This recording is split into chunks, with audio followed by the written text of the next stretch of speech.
With the second pick in the 2020 NFL Draft, the Washington Redskins select Chase Young, defensive end, Ohio State. But you know, as they say, hail to the Redskins. Let's roll, man. Let's go. Got another super chat. This one from King of the North.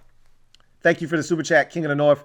Greatly appreciate you. King of the North writes, I knew we were all getting bad info when I read Dan was paying off the refs and Gruden was orchestrating cooked, fueled gangbang.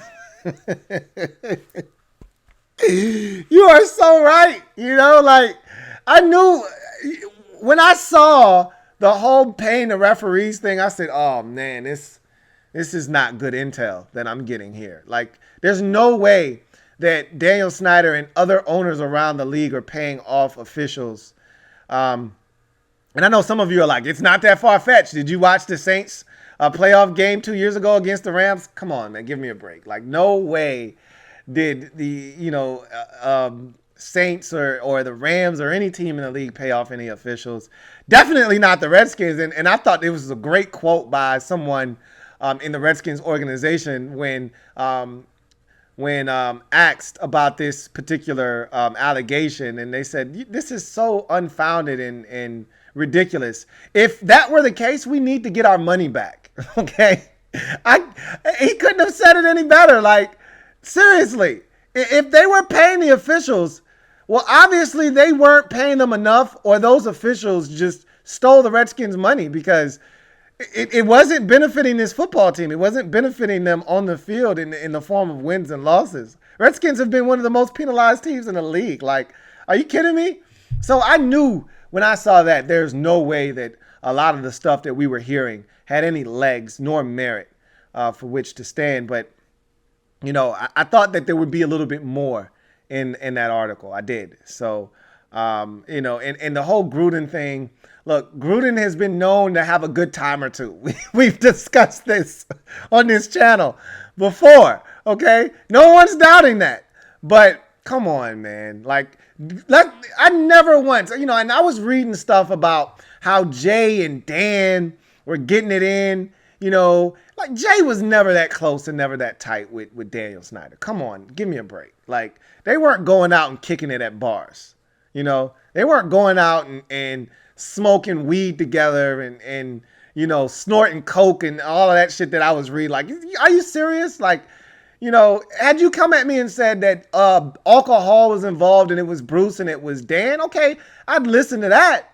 But, they were drinking Coors Lights. They weren't knocking back a bunch of hard liquor. You know what I mean? Like, I just knew that this stuff, it was getting out of hand. It really was.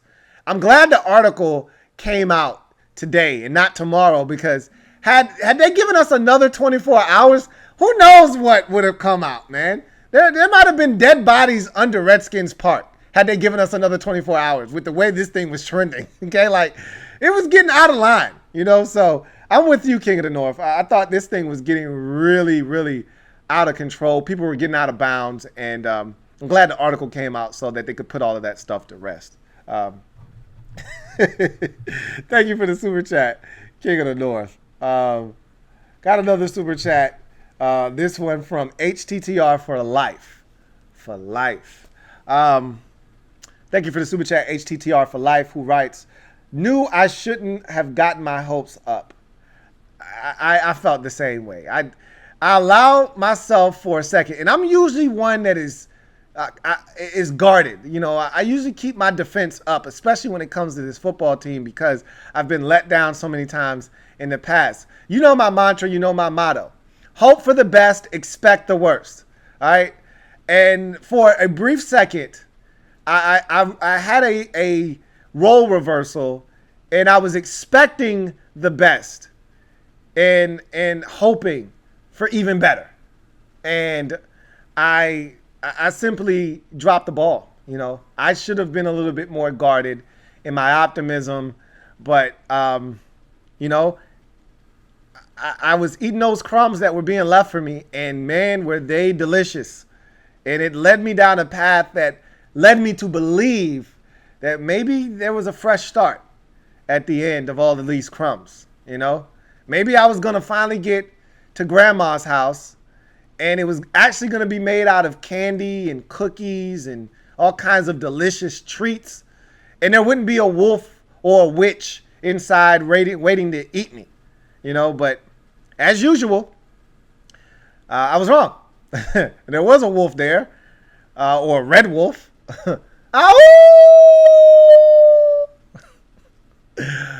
Ready to eat me at the end of all of those crumbs. And so, unfortunately, that's the way the cookie crumbles. But I, like you, did get my hopes up, and I probably should not have. Thank you for the super chat, HTTR for life. Got another super chat. This one from Eric Gomez. Thank you for the super chat, Eric Gomez, who writes, funny that Bezos owns WAPO and is interested in buying the skins. What a great way to pressure Dan out by having a story written by his journalists.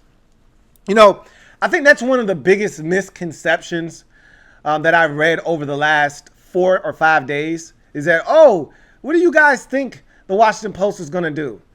It's owned by Jeff Bezos. Like, on one hand, I totally understand where you're coming from. I get it. There's an agenda there potentially. There's underlying motive for the Washington Post to come after Daniel Snyder. But if you've been a fan of this team, you know that the Washington Post has always had it out for Daniel Snyder and the Redskins. Ever since Snyder has taken over and been such a poor owner and they figured it out, they've really tried to stick it to the Redskins, whether it's been behind the name or just behind all of the shenanigans that goes down at Redskins Park. And because of that, they've always been a nemesis of the Redskins and Daniel Snyder. So it didn't just happen. Jeff Bezos bought Washington Post in 2018. It's not like he's owned the Post for the last 15 years. He just bought the Post, 2-3 years ago. So they've been writing, about Daniel Snyder and the Washington Redskins organization in a not so favorable way long before Jeff Bezos bought the Washington Post. So while on one hand, I hear that and I get it.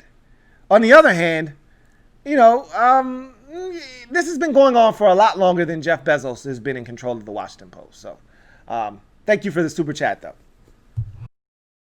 Louie T Network.